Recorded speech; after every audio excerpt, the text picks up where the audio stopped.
pergi, keluar, pergi. Aduh, capek pulang kerja enaknya ngopi nih mas.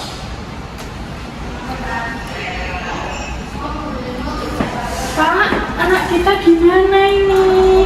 Ada apa bu anaknya? Tadi itu ibu itu ke kamarnya Ayu itu diam aja, nggak ngomong, nggak apa-apain, malah ngusir ibu tadi. Mungkin dia kecapean, dan dia udah dewasa, jangan kelakuan seperti anak-anak. Aduh. Bapak ini gimana? Ayu, ibu itu khawatir Ayu terkena makhluk halus. Jangan ngomong kayak gitu. Tapi ibu itu khawatir Pak sama Ayu. Ya udah, besok kita bawa ke rumah sakit aja. Ya udah ya Pak. Iya. Iki ngopo kok bangun meneng-meneng lagi? Diam. Kok sasar mau kok bangun? Pusing. Sudah Pak. Ibu bapak diam. Iya. Rasanya yang lagi pucat. Silakan masuk Pak.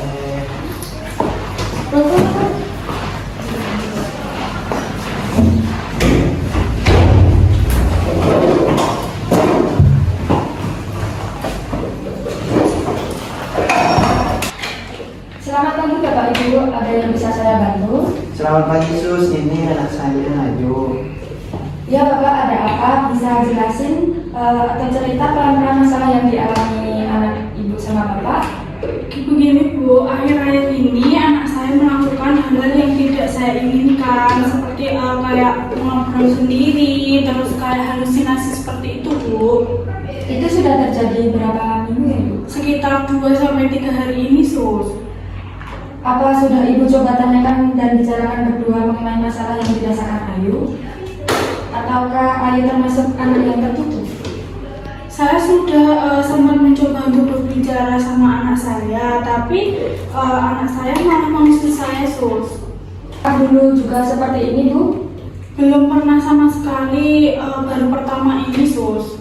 Baiklah Bapak, Ibu mohon ditunggu sebentar di sini dan Ayu bisa ikut saya ke ruang psikologi untuk mengikuti penyuluhan tentang langkah-langkah mengatasi halusinasi supaya bisa mengendalikan halusinasi. Apakah diperbolehkan Bapak Ibu?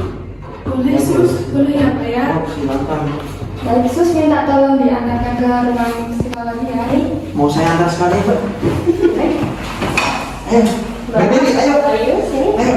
Enggak, pasangnya. Makasih.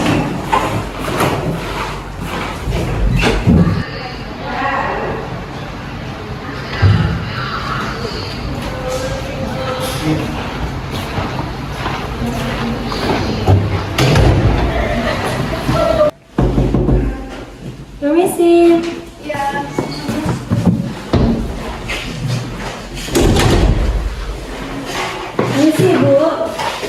Permisi Bu.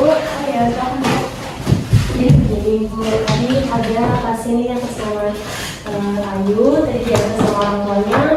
Orang tuanya mengeluhkan sering ngomong sendiri 2-3 hari, dari 2-3 hari yang lalu, terus juga dia halusinasi gitu. Jadi kan ini kan ada penurunan juga, jadi biar ikut aja gitu. Oh baik, berarti kita bawa dia sekalian ke penyuluhan yang kita lakukan tadi. Baik, boleh dibawa ke tempat penyuluhan. Halo, ini kamu di sini ya? Di sini. Tidak apa-apa di sini. Titip ya Bu ya? Iya. Baik, assalamualaikum warahmatullahi wabarakatuh. Waalaikumsalam warahmatullahi wabarakatuh. Selamat pagi semua, terima kasih sudah hadir di sesi penyuluhan pada pagi hari ini. Sebelumnya perkenalkan, nama saya Perawat Dea. Saya perawat Kristina. Saya perawat Lupita. Baik, di sini kita akan melakukan penyuluhan dengan tema halusinasi ya, khususnya halusinasi pendengaran, yaitu ketika mendengar suara yang tidak nyata. Baik, apa ada yang tahu halusinasi itu apa? Baik, saya jelaskan ya, halusinasi adalah gangguan persepsi yang sering muncul pada pasien gangguan jiwa, seperti skizofrenia. Gejalanya bisa berupa mendengar seorang berbicara padahal tidak ada suaranya. Oke, baik.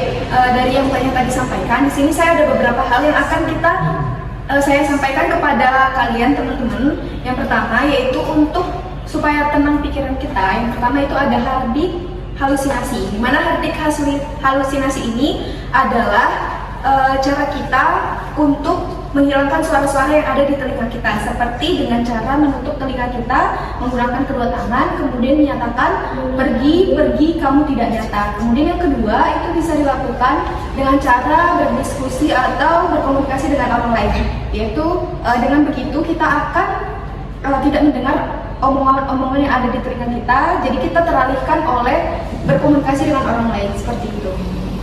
Baik, di sini obatnya pada diminum nggak? Enggak. Kenapa nggak diminum? Kenapa? Nggak enak ya? Pahit ya? Pahit. Yes. Berisik ya? Oh ya, sebentar aja ya. Oke, obatnya harap diminum ya semuanya, karena tadi sesuai dengan anjuran oleh dokter, obatnya harap diminum. Dan kenapa obatnya diminum? Karena penting, karena untuk menjaga keseimbangan zat kimia yang ada di otak. Yang kedua, untuk mencegah terjadinya gimana dek? Nggak denger ya? Oke, tak ulangin ya. Baik, yang pertama, obat itu penting karena untuk mencegah atau menjaga keseimbangan zat kimia yang ada di otak. Yang kedua, untuk yang ketiga itu untuk menjaga kesehatan mental dan fisik kalian agar tetap stabil. Nah, di sini bagi yang muslim bisa membaca surat Al-Fatihah, dan bagi yang non muslim bisa mendengarkan surat Al-Fatihah. Di sini banyak yang muslim kan ya? Banyak ya. Oke, yang non muslim ada berapa?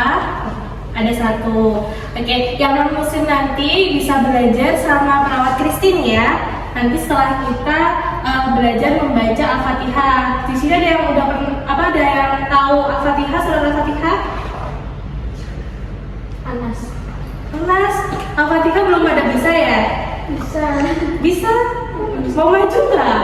Enggak. Nanti kita baca bareng-bareng aja ya. Yuk, kita mau yuk. Bismillahirrahmanirrahim.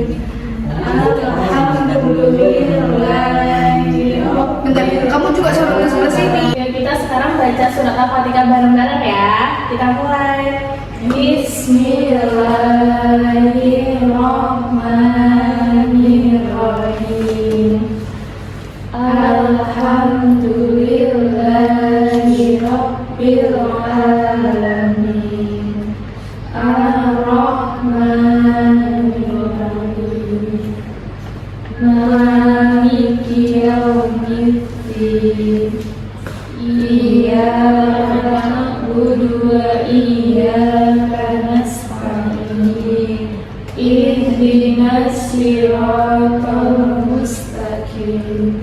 Siratal ladzina an'amta 'alaihim ghairil maghdubi 'alaihim waladdallin.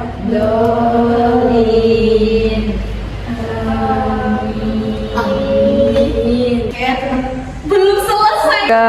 Nah, tadi kan sudah membaca surat Al-Fatihah ya. Gimana perasaannya, pikirannya? Apakah lebih tenang? Tenang ya. Nah, surat Al-Fatihah sendiri itu mengandung ketenangan dan kekuatan spiritual.